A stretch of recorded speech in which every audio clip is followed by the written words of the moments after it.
आज़ाद कश्मीर इंतखाबात का तीसरा मरहला। LA-14 बाग में बड़ा अपसेट। मुजाहिद अव्वल के बेटे सरदार अतीक अहमद अपनी 22 सीट हार के 50 साल बाद मुस्लिम कॉन्फ्रेंस को शिकस्त। गैर सरकारी गैर हतमी नताइज के मुताबिक अवामी दस्तोबाजू पार्टी के साजिद इकबाल अब्बासी कामयाब। मुजाहिद अव्वल सरदार अब्दुल कय्यूम हमेशा इस नशिस्त पर कामयाब रहे। LA-15 पीपल्स पार्टी के उम्मीदवार सरदार ज़ियाउल कमर और नून लीग के मुश्ताक मिनहास के दरमियान का मुकाबला।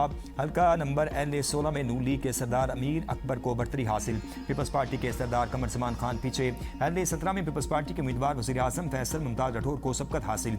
नून लीग के चौधरी मोहसिन अजीज दूसरे नंबर पर। आज़ाद कश्मीर कानून थार असम्बली की 45 नशिस्तों में से नून लीग के अब तक 24 नशिस्तों पर कामयाबी। पीपल्स पार्टी 10 नशिस्तों पर दूसरे नंबर पर।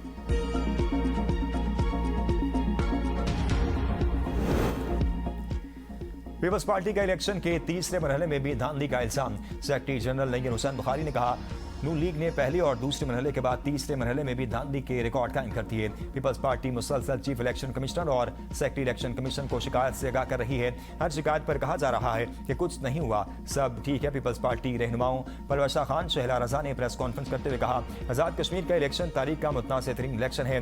धांधली की आड़ में कश्मीर में नई आग लगाने का प्लान है। कहा कि अब तक के नताइज का नून लीग को पहले से इल्म हो गया।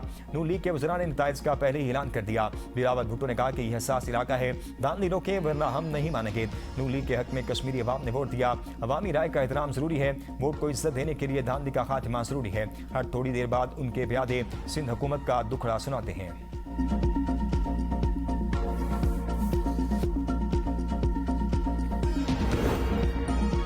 पीपल्स पार्टी अपनी हार को धांधली में बदलने की कोशिश कर रही है। इल्जाम लगाने वाले सबूत नहीं दे सके। मुशीर वज़ीर आज़म राना सनाउल्लाह की प्रेस कॉन्फ्रेंस। कहा, पीपल्स पार्टी इस बात पर मुत्तफिक थी, इंतखाबात मरहलावार होने चाहिए। इलेक्शन कमीशन आज़ाद कश्मीर में पीपल्स पार्टी के ही मुतालबे को माना। पीपल्स पार्टी ने पंजाब की किसी सीट पर मीटिंग और जलसा नहीं किया। हम तो तवक्को कर रहे थे वोट की गिनती को सीधा कर देंगे, हमारी जीत पर हमें मुबारकबाद देंगे। धरना करने वालों को मालूम हो जाना चाहिए वो इलेक्शन नहीं रोक सके। मुंतखब हुकूमत जायज़ मुतालबात पर जरूर नजरसानी करेगी। आज़ाद कश्मीर के अवाम को बरगलाने वालों को कानून का सामना करना पड़ेगा। अमीर मकाम ने कहा कि इल्जाम तराशी करने वालों ने रात से स्क्रिप्ट बनाया हुआ था। सुबह 9 बजे से ही बयान देना शुरू हो गए। ये बात आज तक समझ नहीं आई। उनको इल्जाम तराशी से क्या मिलेगा? ये हमारे जलसे में शिरकत करने वाले रवाम से अंदाजा लगा लें। उनके रोने धोने पर हैरत होती है।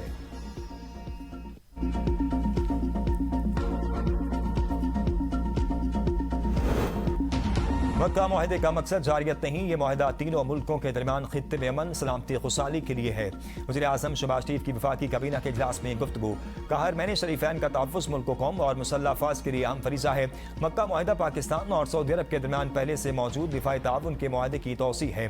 दिफाई मुआहदा तीनों बरादर ममालिक के दरमियान पहले से मौजूद ताउन का तसलसल है। पाकिस्तान और तुर्किया के दरमियान दिहाइयों पर मुहित करीबी ताउन मौजूद है। सऊदी अरब के साथ भी पाकिस्तान के दरीना और बरादराना ताल्लुकात हैं। मक्का मुआहदा पाकिस्तान की खारजा पॉलिसी की कामयाबी है। पाकिस्तान अमन और तरक्की की जानिब गामजन होगा। दहशत गर्दी के खिलाफ जंग में दी जाने वाली कुर्बानियां रायगा नहीं जाएंगी। आज़ाद कश्मीर में हालात खराब करने की इजाजत नहीं दी जाएगी। कोई मुतालबा है तो उसको मेज पर बैठकर हल करना चाहिए। किसी भी मुआशरे में लाकानूनियत की इजाजत नहीं दी जा सकती।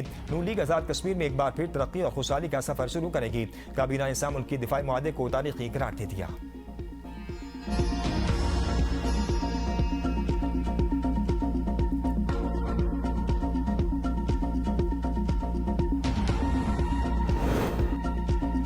मक्का मुआहदे पर पाकिस्तान ने ईरान को एतमाद में ले लिया। नायब वज़ीर आज़म इसहाक डार का ईरानी वज़ीर ख़ारजा अब्बास अराग़ची से टेलीफोनिक रब्ता। इलाक़ाई और आलमी सूरत-ए-हाल, ख़ित्ते में होने वाली ताज़ा पेशरफ्त और अमन व इस्तेहकाम के फ़रोग़ की कोशिशों पर तबादला ख्याल। इसहाक डार ने मक्का मुश्तरका दिफाई मुआहदे के खदोखाल से ईरानी हम मनसब को आगाह किया। कहा, मुआहदे का मकसद स्ट्रेटजिक ताउन मज़ीद मज़बूत बनाना, इलाक़ाई अमन व सलामती में किरदार अदा करना है। अब्बास अराग़ची ने मुआहदे की अहम तफसीलात से आगाह करने पर इसहाक डार का शुक्रिया अदा किया। दोनों वज़ीर ख़ारजा ने बाहमी दिलचस्पी के अमूर पर करीबी राब्ता बरकरार रखने पर इत्तेफाक किया। इसहाक डार और सऊदी वज़ीर ख़ारजा का टेलीफोनिक राब्ता, दो तरफ़ा ताल्लुकात और बाहमी दिलचस्पी के अमूर पर तबादला ख्याल। पाकिस्तान और सऊदी अरब ने करीबी राब्ते और ताउन जारी रखने पर इत्तेफाक। दोनों रहनुमाओं का दो तरफ़ा ताउन मज़ीद मज़बूत बनाने पर जोर। दोनों वज़ीर ख़ारजा ने दो तरफ़ा और कसीरुल जहती सतह पर करीबी राब्ते और ताउन जारी रखने की अहमियत पर जोर दिया। इसहाक डार का कुवैती वज़ीर ख़ारजा से भी टेलीफोनिक राब्ता। कुवैती वज़ीर ख़ारजा ने मक्का दिफाई मुआहदे पर पाकिस्तान को मुबारकबाद दी।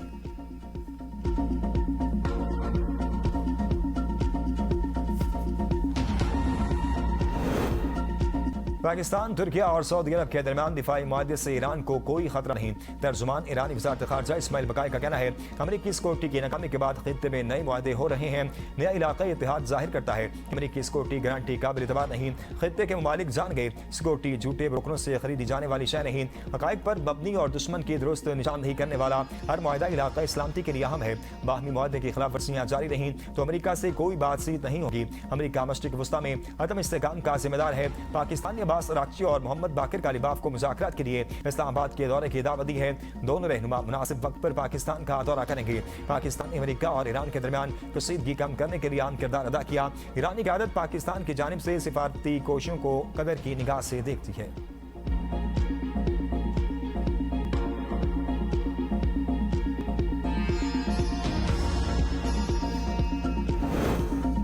बानी से मुलाकात करा दी जाए तो लॉन्ग मार्च से रुक सकता है। मुमकिन है 27 सितंबर तक मुझे नहल कर दिया जाए। वज़ीर आला खैबर पख्तूनख्वा सोहेल आफरीदी की न्यूज़ कॉन्फ्रेंस, कहा नहल किए के बगैर कोई मुझे हाथ नहीं लगा सकता। बानी PTI की बहन अलीमा खान को 27 सितंबर की तारीख पर मुतमईन करेंगे। हमारा मकसद बानी की रसाई नहीं बल्कि उनकी रिहाई है। 27 सितंबर के मार्च में हमारा पहला मुतालबा बानी की रिहाई होगा। मुतालबात की मंजूरी तक इस्लामाबाद में बैठे रहेंगे। वज़ीर आला सोहेल खान आफरीदी का जुमेरात को हर चौक को डी चौक बनाने का ऐलान, कहा सुप्रीम कोर्ट के सामने अरकान पार्लियामेंट धरना देंगे। नौजवानों में बहुत जज्बात देख रहा हूँ। 27 सितंबर को सब निकलेंगे, फिर कोई नहीं संभाल सकेगा। हम किसी दबाव में नहीं। एहतजाज की तारीख अब नहीं बदलेगी।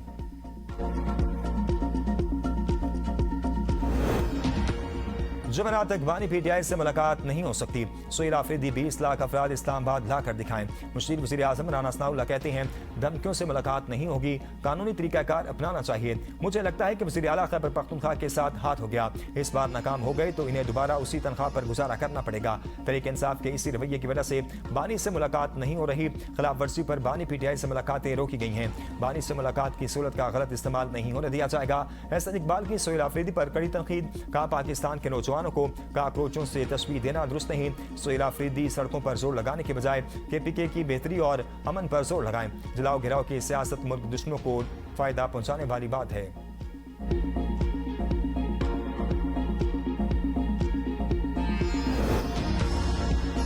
तहरीक इंसाफ में इख्तलाफात शिद्दत इख्तियार करके सलमान अकरम राजा पार्टी क़यादत पर बरस पड़े। कहा मैंने गिड़गिड़ा कर इल्तिजा की थी कि हाई कोर्ट के बाहर पहुंचे, ये सारे लोग कहाँ हैं, क्यों नहीं आए। आज बानी PTI की सेहत से मुतल्लिक आम निकात जमा करवाने हैं। ये भी पता है कि 5 अगस्त को कौन कौन निकला और कौन सिर्फ तनकीद करता रहा। जुनैद अकबर ने कहा रात देर से इतला मिलने की वजह से पार्लियामेंटेरियंस को पहुंचने में देर हो गई। अगर बर वक्त इतला दी जाती तो मैं बहैसियत सूबाई सदर जो पार्लियामेंटेरियंस नहीं पहुंचे उनसे जवाब तलब करता। कोई किसी जाती मकसद के लिए तो नहीं बुलाया गया। इतना सीखपा होने की बजाय अरकान से राब्ता करके उनको पहुंचने की तलकीन ज्यादा जरूरी थी। मिशाल यूसुफजई और सलमान अकरम राजा की मुबैना ऑडियो लीक, बताओ मैंने कौन सी साजिश की। सलमान अकरम राजा का सेनेटर मिशाल यूसुफजई से सवाल, साजिशें और ग्रुप बंदी करके ऐसे वकला को निम्बरान बनाया जिसका ILF से कोई ताल्लुक नहीं था। सेनेटर मिशाल यूसुफजई का सलमान अकरम राजा को दो टोक जवाब। विभागीय काबीना ने नेशनल हाउसिंग पॉलिसी 2026 और एक्शन प्लान की मंजूरी दे दी। पॉलिसी का बुनियादी मकसद तमाम शहरियों के लिए पायदार, महफूज और मेयारी रिहाइश की फराहमी है। काबीना ने हिदायत की एनर्जी एफिशिएंसी कोर्स को भी नेशनल हाउसिंग पॉलिसी का लाज़मी हिस्सा बनाया जाए ताकि नई तामीरात तवानाई के मौसर और माहौल दोस्त तकादों से हम आहंग हों। वज़ीर आज़म को अपना घर स्कीम के तहत पेशरफ्त पर भी ब्रीफिंग दी गई। काबीना को बताया गया कि अपने घर के ख्वाहिशमंद दरख्वास्त गुजारों को मुख्तलिफ बैंकों की जानिब से 220 अरब के कर्जों की मंजूरी दी जा चुकी है। 32 अरब से जायद की रकम भी जारी की जा चुकी। काबीना ने पाकिस्तान और स्वीडन के दरमियान 1981 में तय पाने वाले 2 तरफा सरमाकारी के मुआहदे के खात्मे का नोटिस वापस लेने की मंजूरी दे दी। काबीना ने पाकिस्तान इंफॉर्मेशन सिक्योरिटी फ्रेमवर्क 2026 की मंजूरी देते हुए इसे साइबर सिक्योरिटी के लिए एक अहम रहनुमा दस्तावेज करार दिया।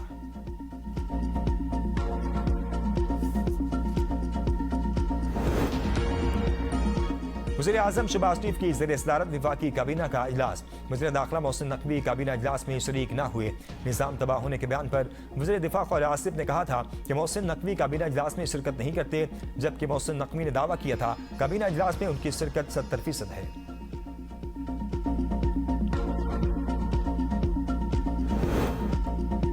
चीफ इलेक्शन कमिश्नर और दीगर मेंबरान की तैनाती के लिए अपोजिशन लीडर महमूद खान अचकजई ने वज़ीर आज़म को खत लिख दिया।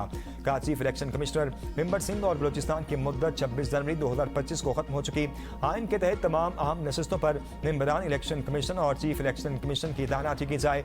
वज़ीर आज़म आइन की अपोजिशन लीडर की मुशावरत से चीफ इलेक्शन कमिश्नर की तैनाती के पाबंद है। सूबों के मेंबरान इलेक्शन कमीशन के लिए भी आइन में मुरव्वजा तरीके के तहत तैनाती की जाए।